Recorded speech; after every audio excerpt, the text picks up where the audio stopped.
Hello बच्चों, welcome to the academy YouTube channel. आज हम लोग अपना प्रीवियस टॉपिक कंटिन्यू करेंगे जो कि था रिफ्लेक्शन ऑफ लाइट। आज हम लोग देखेंगे टाइप्स ऑफ मिरर्स। मिरर्स कितने तरह के होते हैं? मिरर्स एक्चुअली दो तरह के होते हैं बच्चों, एक होता है प्लेन मिरर, एक होता है स्फेरिकल मिरर। तो पहले हम लोग पढ़ेंगे व्हाट इज प्लेन मिरर। तो पहले हम लोग प्लेन मिरर की डेफिनेशन देखते हैं। What is a plane mirror? A plane mirror is one in which one side is polished and the other side is reflecting and it is straight in shape। क्या होता है बच्चों?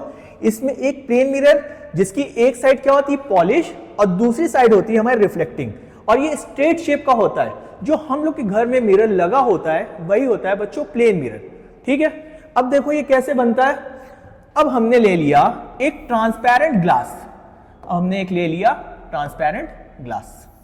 ये एक transparent glass है, ये स्ट्रेट इन शेप होता है। ठीक, एक साइड हमने इसको पॉलिश कर दिया। ठीक, पॉलिश किससे करते हैं? या तो एल्यूमिनियम की पॉलिश करते हैं या तो सिल्वर की पॉलिश करते हैं। ठीक, एक साइड हमने पॉलिश कर दिया, फिर इसके बाद इसके पीछे पेंट कर देते हैं कि पॉलिश हम लोग की निकले नहीं, तो वो हमारा क्या बन जाता है बच्चों? प्लेन मिरर बन जाता है। रिफ्लेक्टिंग सरफेस कौन सा होता है? जो पॉलिश सरफेस के अपोजिट लाई करता है, ये हमारा रिफ्लेक्टिंग सरफेस है। This is our reflecting surface, reflecting surface. And back side is polish surface, polished surface. In case of plane mirror बच्चों, रे पॉलिश्ड सरफेस की तरफ नहीं जा सकती, तो रिफ्लेक्टिंग सरफेस से रेस क्या होने लगती है? रिफ्लेक्ट होने लगती हैं। वही हम लोग आगे देखते हैं। आई होप यहां तक समझ में आया होगा। अब आगे चलते हैं।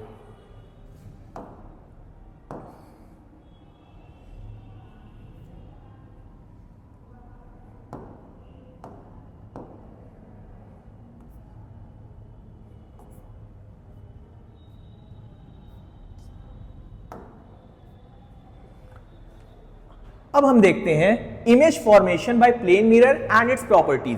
प्लेन मिरर के केस में इमेज बनती कैसे है और उनकी प्रॉपर्टीज क्या क्या होती हैं, और देखते हैं हम लोग।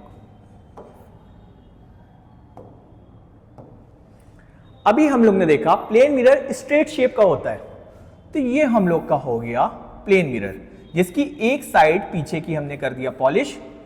ठीक, और अपोजिट साइड हमारी क्या कहलाती है? Reflecting surface. और हमेशा याद रखना बच्चों, ऑब्जेक्ट हमेशा रिफ्लेक्टिंग सरफेस के तरफ ही रखा जाता है। ठीक, क्योंकि पॉलिश सरफेस की तरफ हमें इमेज कभी नहीं मिलेगी। अब हम देखते हैं इससे इमेज बनती कैसे है।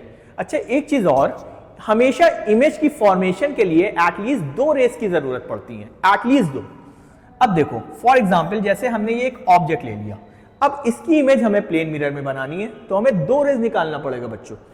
एक रे हम ले गए पैरेलल, सीधी सीधी ले गए और ले जाके हमने मिरर पे स्ट्राइक कर दी। अब हम लोग पढ़ चुके हैं प्रीवियस क्लास में, जो रे नॉर्मली इंसिडेंट होती है मिरर पे, क्या होती है? वही पाथ पे वापस आ जाती है। आफ्टर स्ट्राइकिंग द मिरर वही पाथ पे वापस आ जाती है। अब ये रेस आगे तो जा नहीं सकती क्योंकि पीछे की तरफ पॉलिश्ड है। एक और रे निकालना पड़ेगा, एक और रे निकाला, दूसरी रे को हमने थोड़ा इंक्लाइन ले लिया। ठीक, अब भैया ये इस पे कौन सा फिनोमेना होगा? रिफ्लेक्शन का। और हम लोग जानते हैं यहां पे हमने एक नॉर्मल ड्रॉ कर लिया, ये हमारी इंसिडेंट रे कहलाती थी। तो जितने डिग्री से नॉर्मल से इंसिडेंट रे एंगल बनाती थी उतने ही डिग्री से रिफ्लेक्टेड रे भी बनाती थी। ठीक है, अच्छा अब इसकी रेस कैसे मिलेंगी? अब हम देख रहे हैं ये वाली रे और ये वाली रे आपस में फैल रही, डाइवर्ज हो रही है, तो आगे तो ये मीट नहीं हो पाएगी, लेकिन इमेज तो हमें प्लेन मिरर में दिखती है, हम अपना फेस तो देख पाते हैं चेहरे पे मिरर में। तो इसके लिए हम इसको पीछे की तरफ डॉटेड लाइन से मीट कराते हैं। देखो इसको हमने पीछे मीट कराया और इसको भी पीछे मीट करा दिया, और जहां पे ये मीट होती है बच्चों वहीं पे हमारी इमेज मिल जाती है। आई होप ये समझ में आया होगा। अब देखो, अब इसकी यहां पे प्रॉपर्टीज भी देख लेते हैं। पहली प्रॉपर्टी प्लेन मिरर की क्या होती है? It forms virtual and erect image. Virtual and erect, जब इमेज मिरर के बिहाइंड बनती है तो उस केस में इमेज हमारी कैसी आती है? Virtual and erect. इरेक्ट का मतलब अगर हमने ऑब्जेक्ट सीधा रखा है तो इमेज भी उसकी सीधी मिलेगी। ठीक, नेक्स्ट पॉइंट देखते हैं। Size of image is equal to the size of object. For example, अगर हमने ऑब्जेक्ट 2 सेंटीमीटर का लिया है तो हमें इमेज भी कितने सेंटीमीटर की मिलेगी? 2 सेंटीमीटर की। नेक्स्ट देखते हैं, distance of image from the mirror is equal to the distance of object from the mirror. ठीक, जितना मिरर से हम ऑब्जेक्ट को दूर रखेंगे, फॉर एग्जाम्पल ये हमने ले लिया 10 सेंटीमीटर, उतने ही पीछे हमें मिरर की इमेज मिलेगी। आई होप ये थर्ड पॉइंट भी क्लियर हुआ होगा। और लास्ट है लेटरली इन्वर्टेड।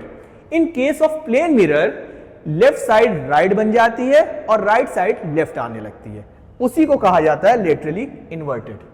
आई होप ये समझ में आया होगा। आगे चलते हैं।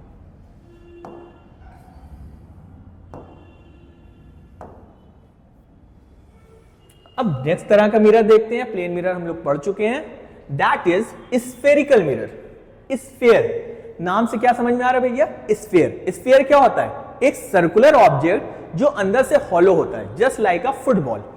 अब मिरर पढ़ रहे तो हमें क्या करना पड़ेगा? उसको एक साइड पॉलिश करना पड़ेगा।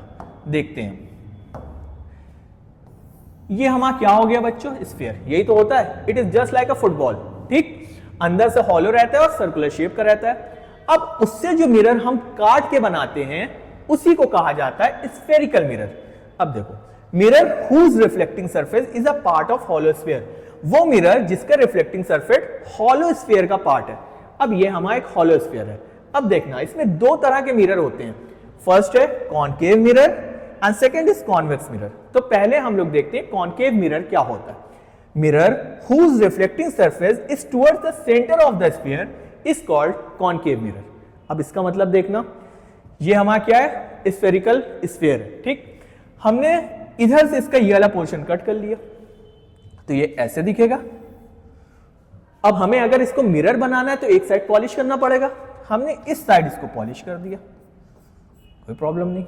ठीक, जो मिरर का बीच का पार्ट होता है, बिल्कुल मिड पार्ट, उसको हम कहते हैं पोल और उसको किससे डिनोट करते हैं? पी से। समझ में आया होगा? ठीक, अच्छा। अब जिस स्फीयर से इसको काट के बनाया गया है उसका कोई सेंटर होगा, तो उसके सेंटर को हमने सी मार्क कर दिया, जिसको कहते हैं सेंटर ऑफ स्फीयर। ठीक, उसको कैपिटल सी से डिनोट करते हैं। अब ये दोनों को अगर हम एक लाइन से जोड़ देते हैं तो ये हमारी क्या बन जाती है? Principal axis. प्रिंसिपल एक्सिस, ये हमारी बन गई प्रिंसिपल एक्सिस, कोई प्रॉब्लम नहीं। इसके बिल्कुल मिड में होता है हमारा फोकस, जिसको हम कैपिटल एफ से डिनोट करते हैं। दिस इज फोकस, जिसको हम कैपिटल एफ से डिनोट करते हैं। ठीक, हम प्रिंसिपल एक्सिस को आगे और पीछे एक्सटेंड कर सकते हैं। ठीक है, हाँ, हमेशा ऑब्जेक्ट को किस साइड रखते हैं बच्चों? हमेशा रिफ्लेक्टिंग की तरफ। ठीक, तो ऑब्जेक्ट हमेशा लेफ्ट साइड आता है। फॉर एग्जाम्पल, अगर रेज ऑफ लाइट पैरेलल आ रही है प्रिंसिपल एक्सिस के, अब हमें पता है ये मिरर कर्व्ड है तो यहां पे क्या होगा? रिफ्लेक्शन का फिनोमेना होगा। तो आफ्टर रिफ्लेक्शन सब रेज कहां से पास होती है बच्चों? From focus. फोकस से पास होके जाती हैं।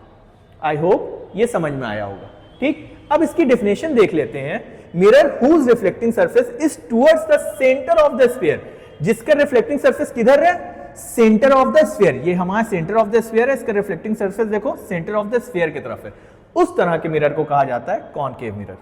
ठीक है, अब आगे चलते हैं, आगे देख लेते हैं। आई होप ये समझ में आया होगा।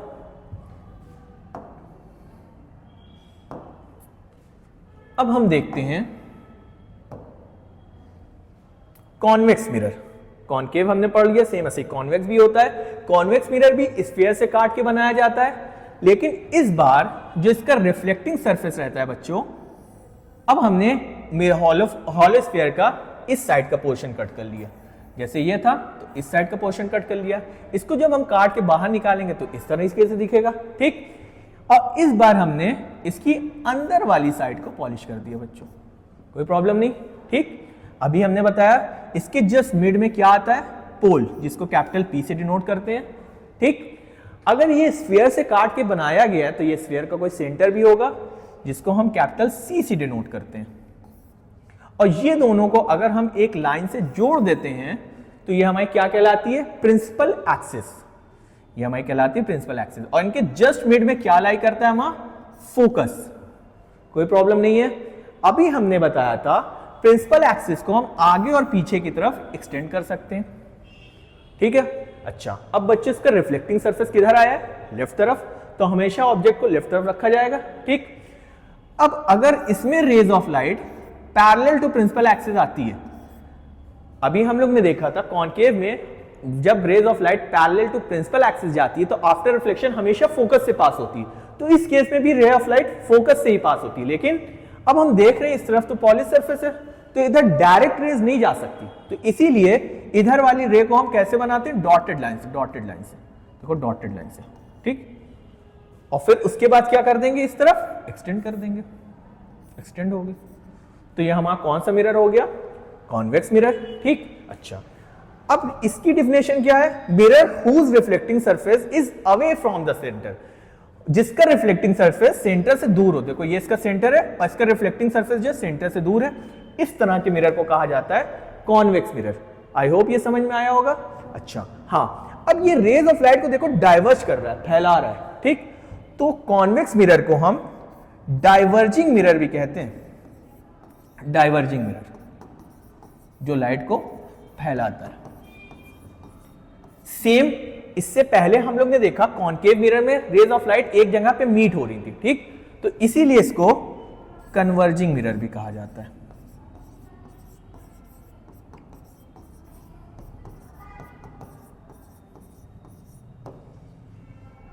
आई होप आज जितना पढ़ाया समझ में आया होगा।